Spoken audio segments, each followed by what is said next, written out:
ગુમ થયેલા યુવકનો કેનાલમાંથી મૃતદેહ મળી આવ્યો। અમદાવાદના યુવકની કડીના કેનાલમાંથી એક લાશ મળી આવી। ચાંદોડિયાનો યુવક જે 2 ડિસેમ્બરના રોજ ગુમ થઈ ગયો હતો। યુવકની હત્યા કરાયાનો પરિવારજનોનો આરોપ છે। જમિયતપુરા પાસેથી યુવકનું એક્ટિવા મળી આવ્યું। આ એક્ટિવાની પણ તોડફોડ કરી હોય તેવી હાલતમાં તે જોવા મળ્યું।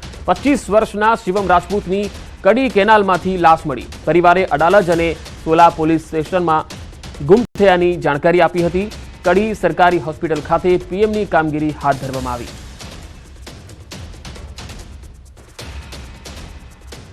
અમે પોલીસ સ્ટેશનમાં બધી જાણ કરી અને બીજા દિવસે એવું સાંભળવામાં આવ્યું હતું। હવે સત્ય કેટલું છે એ ખબર નથી કે 10:30 ચાણક્યપુરી કોઈ દવાખાનામાં ટ્રીટમેન્ટ માટે લઈ ગયા હતા અને ડોક્ટરે ના પાડી અને 4 છોકરાઓ એમની સાથે હતા। 2 ગાડીમાં બેઠા હતા અને 2 ડોક્ટરને ત્યાં બતાવવા લઈ ગયા હતા। એટલે મને તો એવું લાગે છે કે હત્યા કરીને કેનાલમાં ફેંકી દીધું હોય એવું અમને લાગે।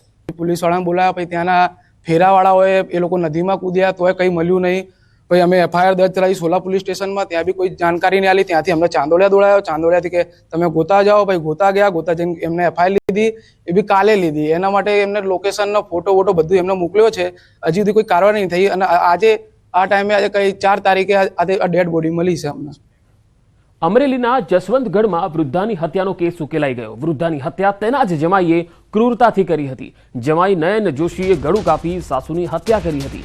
ઘરમાં ઝઘડા માટે સાસુ જવાબદાર હોવાની શંકા રાખી હત્યા કરી હતી। પત્ની સાથે ઝઘડામાં સાસુ જવાબદાર હોવાની શંકા રાખતો જમાઈ નયને સાસુનું 90% ગળું કાપી અને હત્યા કરી દીધી।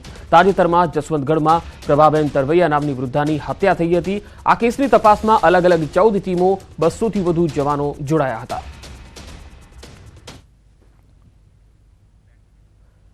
છૂટાછેડાની અદાવતમાં સસરાનો છરીથી જમાઈ પર હુમલો।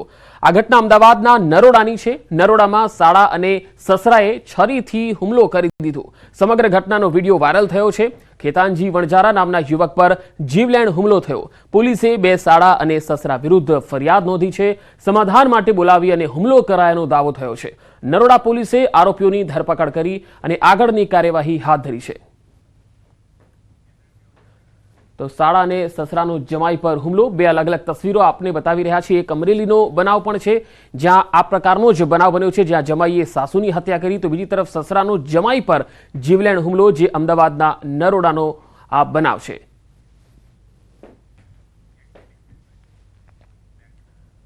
અમદાવાદના બોપલ અકસ્માત કેસમાં આરટીઓની કાર્યવાહી। રિપલ પંચાલનું ડ્રાઇવિંગ લાયસન્સ કાયમી ધોરણે રદ કરાયું છે। પોલીસની દરખાસ્ત બાદ આરટીઓની આ કાર્યવાહી। આરટીઓએ નોટિસ મોકલી અને 1 સપ્તાહ બાદ નિર્ણય કર્યો છે। અકસ્માતની ગંભીરતા જોતા આ કાર્યવાહી કરાઈ છે। બેફામ કાર હંકારી અને બોપલ આમલી રોડ પર 5 જેટલા વાહનોને અડફેટે લીધા હતા। આખરે તેનું ડ્રાઇવિંગ લાયસન્સ કાયમી ધોરણે રદ કરી દેવાયું છે।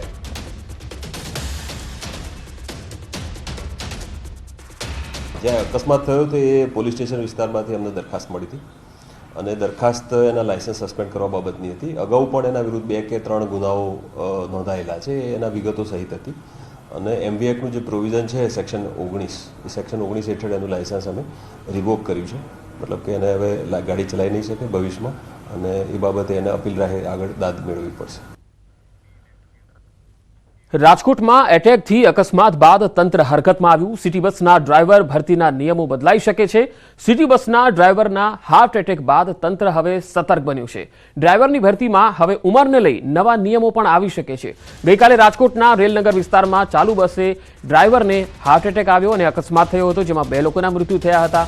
ત્યારે આરએમસીના આસિસ્ટન્ટ મેનેજરે કહ્યું છે કે ડ્રાઈવર પાસે હેવી લાયસન્સ હતું, જેની વેલિડિટી પણ 2026 સુધીની હતી, પણ તેમની ઉંમર 60 વર્ષથી વધુની હોવાનું સામે આવ્યું। આથી આગામી દિવસોમાં ડ્રાઈવરની ઉંમર નક્કી કરવામાં આવશે, જે શરતના આધારે જ ટેન્ડર બહાર પાડવામાં આવશે। મહાનગરપાલિકા દ્વારા મારુતિ ટ્રાન્સપોર્ટ કંપનીને આરએમટીએસનું સંચાલન કરવાની બાબતનો કોન્ટ્રાક્ટ આપવામાં આવેલો હતો। સમગ્ર મામલે મારુતિ ટ્રાન્સપોર્ટ કંપનીના મેનેજર સંદીપ સાવલિયાએ જણાવ્યું છે કે કોઈપણ ડ્રાઈવરની ભરતી કરતા પહેલા અમારા દ્વારા તેની મેડિકલ ચેકઅપ અને તેનું લાયસન્સની ચકાસણી કરવામાં આવતી હોય છે।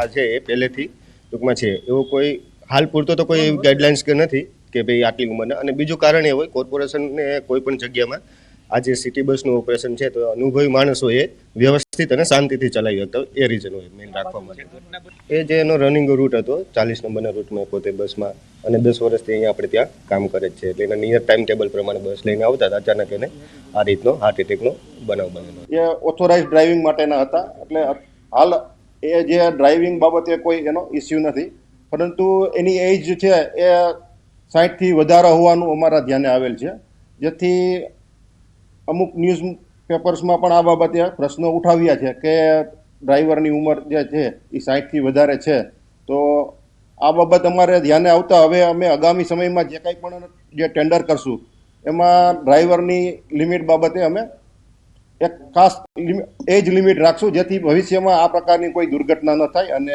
શહેરીજનોને કોઈ અકસ્માતે અવસાન થવાની ઘટના ન બને. સુરતમાં કોલેજમાં ભણતી વિદ્યાર્થીની સાથે દુષ્કર્મ થયું. રખડપટ્ટી કરતા યુવકે યુવતીને ફસાવી અને દુષ્કર્મ આચર્યું. યુવતી સાથે દુષ્કર્મ કરી અને વિડીયો પણ બનાવી લીધો. યુવતીને બ્લેકમેલ કરી અને વારંવાર દુષ્કર્મ આચરતો રહ્યો.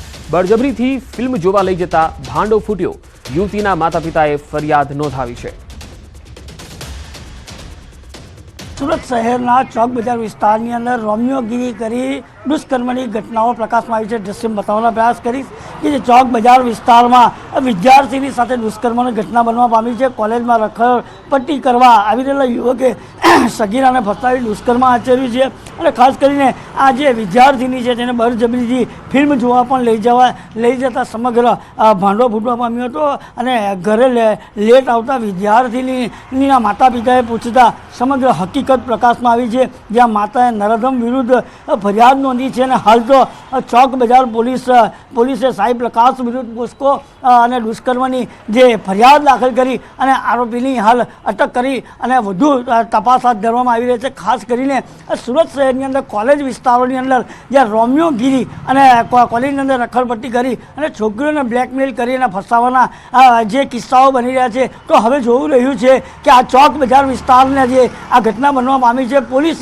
કેટલી સતર્કતા કોલેજ વિસ્તારોની અંદર રાખે છે અને આવા રોમિયોને ક્યારે જેલના સળિયા પાછળ ધકેલે છે. હજુમાં આવી ઘટનાઓ પ્રકાશમાં ના આવે એ બાબતે પોલીસ કઈ રીતની કાર્યવાહી કરે છે એ લોકોમાં એક માંગ ઉઠવા પામી છે. કેમેરામેન ભરત બ્રહ્મભટ્ટ સાથે કેતન પટેલ, ન્યૂઝ 18 ગુજરાતી, સુરત. સુરતના લલિતા ચોકડી વિસ્તારમાં વેપારી સાથે હની ટ્રેપની ઘટના જોવા મળી. આ વેપારીને ફસલાવી અને ઘટનાને અંજામ આપ્યો. 3 મહિલા અને એક નકલી પોલીસે ઘટનાને અંજામ આપેલો હતો. મોબાઈલના વેપાર સાથે જોડાયેલા વેપારીને ફોસલાવી તેમનો બીભત્સ વિડીયો બનાવવામાં આવ્યો. ત્યાર પછી આ વેપારીને બ્લેકમેલ કરી 1,70,000નો તોડ કર્યો. ભોગ બનનાર વેપારીએ પોલીસમાં ફરિયાદ નોંધાવતા 3 મહિલા અને એક નકલી પોલીસ કર્મીની ધરપકડ કરાઈ. બોટાદમાં સગીરા સાથે દુષ્કર્મનો બનાવ બન્યો છે. સગીરાને ધાક ધમકી આપી અને જબરજસ્તીથી દુષ્કર્મ આચરવામાં આવ્યું. સગીરા અભ્યાસ માટે જતી હતી ત્યારે આ યુવકે તેનો પીછો કર્યો અને તેને હેરાન પરેશાન કરતો હોવાનું